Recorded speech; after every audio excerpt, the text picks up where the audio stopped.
Hello. So, a question that I get often from people in Germany and from people in Canada, who I am obviously still in contact with, many people there, is why did I move back to Germany?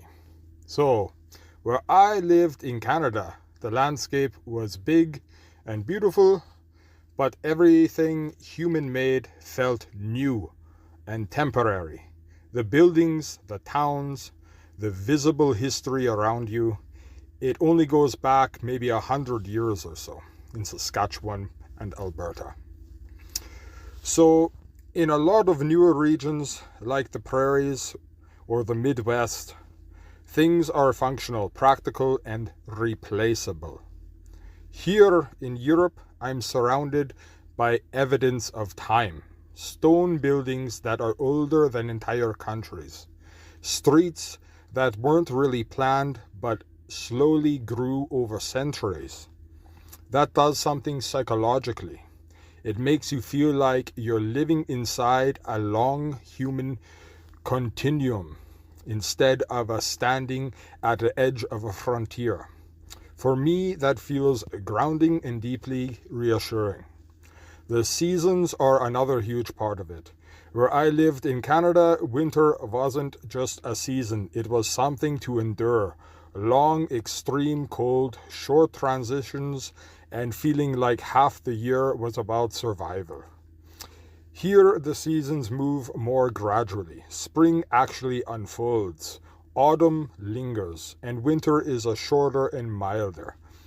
That rhythm affects me more than I realized. I feel more balanced, more energized, and more in tune with the natural cycle of the year. My spiritual path is also a big part of this.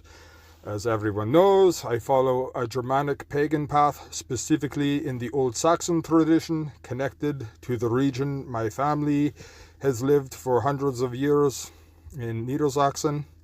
It's an animistic and ancestor-centered way of understanding the world. For me, the land, the seasons, and the presence of those who came before aren't abstract ideas. They are part of spiritual life. The gods, in my understanding, aren't just symbols or archetypes, but also living forces that are also reflected within us and in the world around us. Being here in the same general landscape of Europe, where my ancestors lived and practiced their way of life, gives me that deeper sense of connection. It's not that spirituality wasn't possible in Canada. It was. But here, it feels rooted in the land itself. The seasonal changes, the plants, the forest, even the atmosphere feel like they line up with the stories and the traditions I grew up with. It's like my inner world and the outer environment are speaking the same language. So for me, moving back wasn't about rejecting Canada. It was about recognizing that this environment, the history, the architecture, the landscape, the seasonal flow, and the spiritual connection to the land and ancestry fit me on a deeper level. So that is the reason that I moved back to Europe.